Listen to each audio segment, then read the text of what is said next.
Hey, so I know it's been a long while since I've made an actual video, and I really there's so much that I've wanted to talk about, really so much that I wanted to get into, and to just I've wanted to make so many videos. Really, I mean I've had so much on my mind, so many different things that I had planned, so many special particular videos. None of it happened, so for that, I'm sorry. To those that sent prayers, thank you. So Mama is still. Last year was just one thing after another, and then it seems this year suddenly she wound up having this sore, large, this large boil on the back of her leg, and then when that popped, others started popping up. So, and it's like when you wash your legs, it winds up spreading. There's more sores, but I'll show the back one sometimes. And for those that are squeamish people out there, you don't have to look at it. I'll let you know when I do share it. But she's dealing with a lot of crap right now that's just very unpleasant for her, and they keep leaking the infection. Now her chest is hurting, and it hurts into her back like pleurisy. Well, she can barely get around as it is, and she gets so tired suddenly to where she can't even sit up. She has to use other things and other means to wipe herself if she can, but I've wiped her. You know, when she does her business, when she goes to the restroom, she has to have this potty in the restroom with her now. I mean, in the bedroom with her now, because she can't make it on time to the restroom. But I'll go in there, and I take care of her. I clean her and all of that. She can get up and sit down, walk and sit down to that toilet, that portable, potty. But and then go back to the bed, sit back down on the bed. But it's just really, she's having an extremely rough time. She went to the doctor. Okay, this is what happened. She went to the doctor, and they told her, well, we'll give you some, basically Bactrim. We'll give you some Bactrim, SMZ/TMP, they call it. Tetrametro, whatever, some kind of a name. I'd have to look it up. But yeah, she was on that. That didn't do much at all, and so she had some extended period of that, and she's taking antibiotics properly.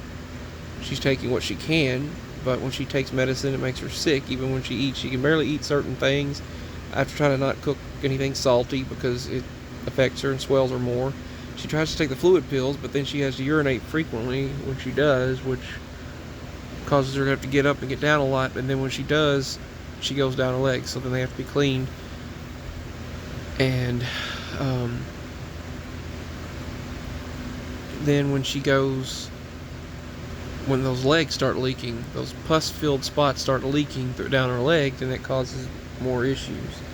And she can't even stand you to touch it. When you clean them, you can't even hardly touch it without her just going into an extreme spasm. It's causing her to be very upset, like she doesn't know what to do. The doctor just gave her a little bit of antibiotic, and that was it. And then they said, oh, come see us again. Well, that's more money. Well, guess what? She had been sick with a cough, congestion. She still got that congestion. Mucinex is not doing too much for it. But she wound up she's been going to that pain clinic, and now we owe them thousands of dollars, and they put this injection into her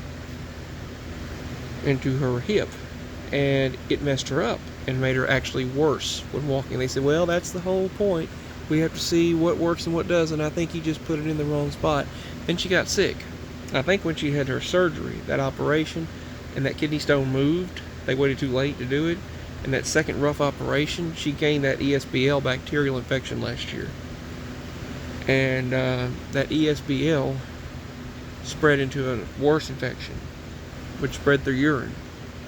And I was sick that entire time. I felt awful. My eye turned red last year.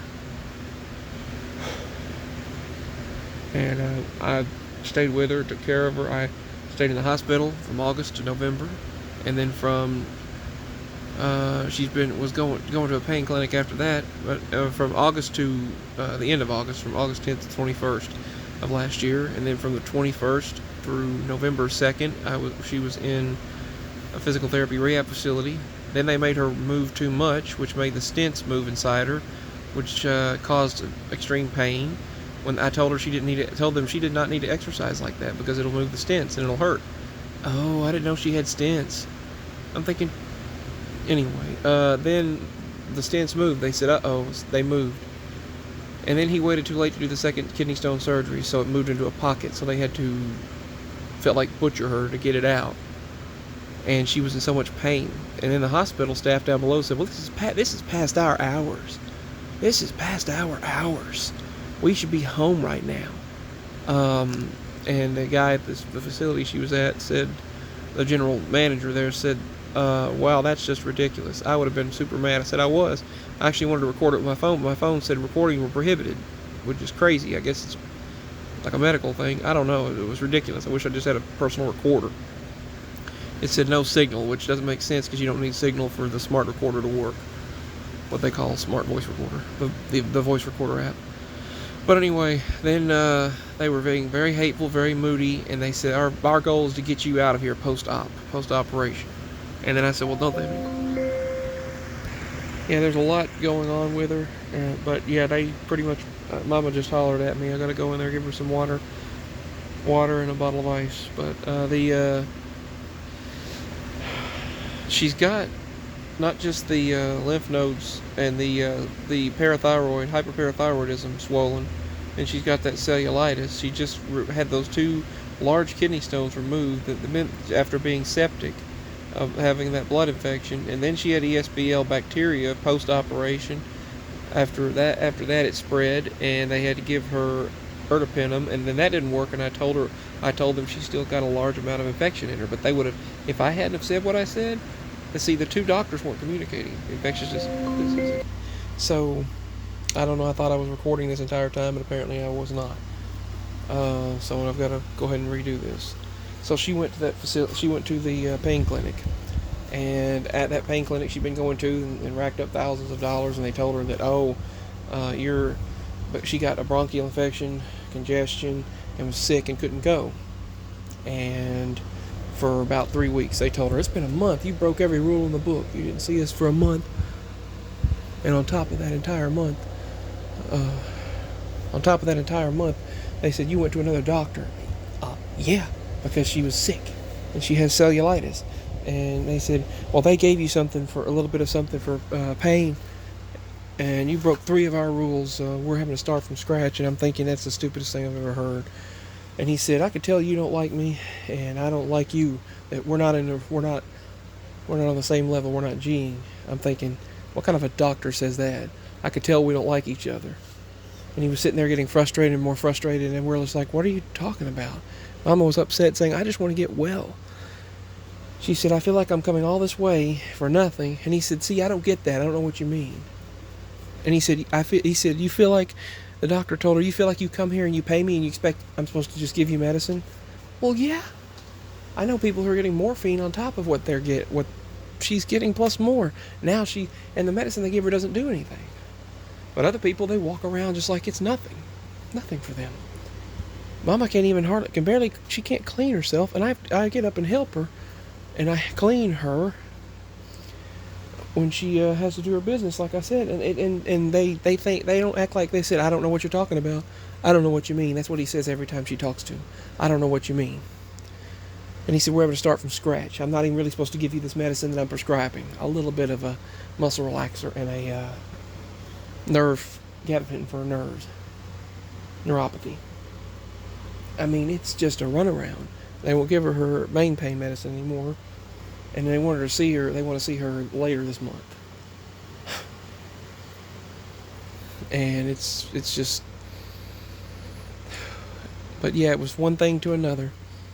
But then they said, we want you to go to a physical therapy facility. I was like, she can't move around. They said, well, there's no other option.